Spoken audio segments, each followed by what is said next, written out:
রক্তের সম্পর্ক কবে কাগজে হেরে যায় জানেন? সেদিন যেদিন রক্তের উষ্ণতার চেয়ে একটি কাগজের শীতলতার স্পর্শ বেশি বিশ্বাসযোগ্য মনে হয়। যেদিন এক ভাই ভাইয়ের চোখে নয় তাকায় দলিলের নির্জীব অক্ষরের দিকে, মুখের কথার দাম কমে যায়, স্ট্যাম্পড পেপারের দাম বেড়ে যায়, সেদিনই সম্পর্কের পবিত্র দেয়াল প্রথম চির ধরে ভেঙে যায়। একসময় যে বাড়িতে হাসির আওয়াজে মুখর ছিল উঠোন, সেখানে এখন শুধু হিসেব চলে। কে কত টাকা দিল, কে কত টাকা জমি পাবে, কার বিয়েতে কে কি উপহার দিয়েছিল, এসব নিয়ে আলোচনা, এসব নিয়েই মনোমালিন্য। একটা না, এই হিসাব নিকেশের ভিড়ে সম্পর্কগুলো শুকিয়ে যেতে থাকে, ভেঙে যেতে থাকে ভেতরের সেই অদৃশ্য বাঁধন। সবচেয়ে কষ্ট হয় তখন যখন দেখতে হয় একসাথে বড় হওয়া ভাই বোন আজ কথা বলে না। একই উঠোনে খেলা, একই সাথে পড়া, একই সাথে বড় হওয়া, সবকিছু মুছে যায় কাগজের দাগে। যে দাদা, যিনি একসময় বোনের জন্য ছায়া ছিলেন, আজ তাকান না পর্যন্ত বোনের ঘরের দিকে। যে বোন, যিনি এক সময় দাদাকে নিয়ে গর্ব করতেন, আজ তাকে দেখলেই মুখ ফিরিয়ে নেন ঘৃণাতে। এই দূরত্বের শুরুটা বোঝা যায় না, কিন্তু ফাঁকটা ধীরে ধীরে এতটাই বড় হয়ে যায় যেখানে আর ফিরে যাওয়া সম্ভব হয় না।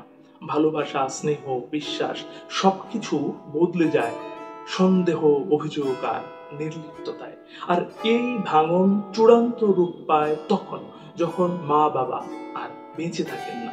তারাই ছিলেন এই অদৃশ্য বন্ধন যার জন্য সবাই একটু হলেও একসাথে থাকতো। তারা চলে গেলে কেউ কাউকে আর ধার ধারে না, কেউ কাউকে বনে না। তখন সম্পর্কের জায়গায় জায়গায় নেয় স্বার্থ, মিথ্যা অর্থ। নিজেরটা বুঝে নেওয়ার তাড়নায় হারিয়ে যায় সমস্ত মায়া। সবচেয়ে নিঃসঙ্গ হয়ে পড়েন সেই মা, যিনি একসময় বলতেন, যার কষ্ট বেশি আমি তার কাছে আগে ছুটে যাই। আজ তিনি চুপ করে একটা ঘরের কোনায় বসে থাকেন, কারণ তার ভাগে ঘর পড়েনি। তার তিল তিল করে গোছানো সংসার যেন পড়ে গিয়েছে এক অদৃশ্য সরলরেখায়। এই ভাগাভাগির খেলায় কেউ পায় ঘর, কেউ জমি, আর কেউ পায় ত্যায্য এই শব্দটা। হয়তো সে এক দাদা, হয়তো সে এক বোন, যে কোনো ভুল করেনি, তবুও তার অলক্ষ্যে কেউ বলে বসে সম্পত্তিতে ওর আবার কি দরকার। এই কথাটা যেন তার অধিকারের দায়িত্বটাকে মুছে দেয়। একটাও শব্দ না বলে নিঃশব্দে মুছে দেয়। সবকিছু পাওয়ার পরও জীবনের একটা সময় এসে প্রশ্নটা ঘুরে ফিরে আসে, তার কি সত্যিই সব পেল, নাকি সবকিছু পেয়েও একেবারে খালি হয়ে গেল? জমি বাড়লেই বাড়ি হয় ঠিকই, কিন্তু পরিবার না থাকলে সেটাকে ঘর বলা যায় না। সম্পত্তি হয়তো মানুষকে বাইরে থেকে ধনী করে তোলে, কিন্তু ভেতরে জমে থাকা কষ্টটা কেউ দেখতে পায় না, যা কোনো দলিলে লেখা থাকে না, জমে থাকে হৃদয়ের গভীরে। আর সেই নিঃশব্দ যন্ত্রণার কপাট পৃথিবীর কোনো চাবি আর খুলতে পারে না। তারা সবাই কিছু না কিছু পেয়েছে, জমি, ঘর, টাকা, দলিল, সবই ভাগ হয়ে গেছে এক এক করে। শুধু ভাগ হয়নি সেই পূর্ণ জানালাটা, যেটা দিয়ে ঝগড়ার মাঝেও দুই ভাই একসাথে আকাশ দেখত। ভাগ হয়নি সেই পুরনো কম্বলের গন্ধ, যেটার তলায় গুটিসুটি মেরে শুয়ে থাকতো সবাই শীতের রাতে। ভাগ হয়নি সেই বিকেলের রোদ, যে রোদে ভাই বোনেরা পাট পাট করে পিঠ দিত উঠোনে শুয়ে। ভাগ হয়নি সেই সন্ধ্যের আলো, যেখানে মা বলতেন, এই সবাই পড়তে বসো এখনই। আজ তারা পারছে একে অপরকে দলিলের কলমে নিজেদের ছোট করতে, পারছে কোর্ট কাচারিতে নিজেদের অধিকারের লড়াই করতে, কিন্তু পারেনি ছোট করতে সেই ছোটবেলার ভালোবাসাকে, যেটা আজ আর নেই। চুপি চুপি হারিয়ে গেছে পুরনো কাগজের ভাঁজে ভাঁজে। তবুও ভাবতে হয়, এই জয় কি সত্যি কোনো জয়? জেতার পরেও যদি চোখে জল আসে, তাহলে তো মন অনেক আগে হেরে বসে আছে। এত কিছু পেয়েও শেষে থেকে যায় শুধু একটা ফাঁকা বুক। মানুষটা যদি পাশে না থাকে, তবে কিসের জমি, কিসের দলিল? যার জন্য রেখে যাচ্ছে সেই বা কি নিশ্চিত যে কি মূল্য দেবে এর? আর যদি দেয়ও, কে বলতে পারে? সেই হয়তো তাদের মতোই কোনোদিন সম্পর্কগুলো আবারও টুকরো টুকরো করে ফেলবে। ইতিহাসের পুনরাবৃত্তির মতোই জীবন্ত আজ আছে, কাল নেই। এক্স-রে রিপোর্টের একটা মাত্র দাগেই পাল্টে যায় গোটা পৃথিবী।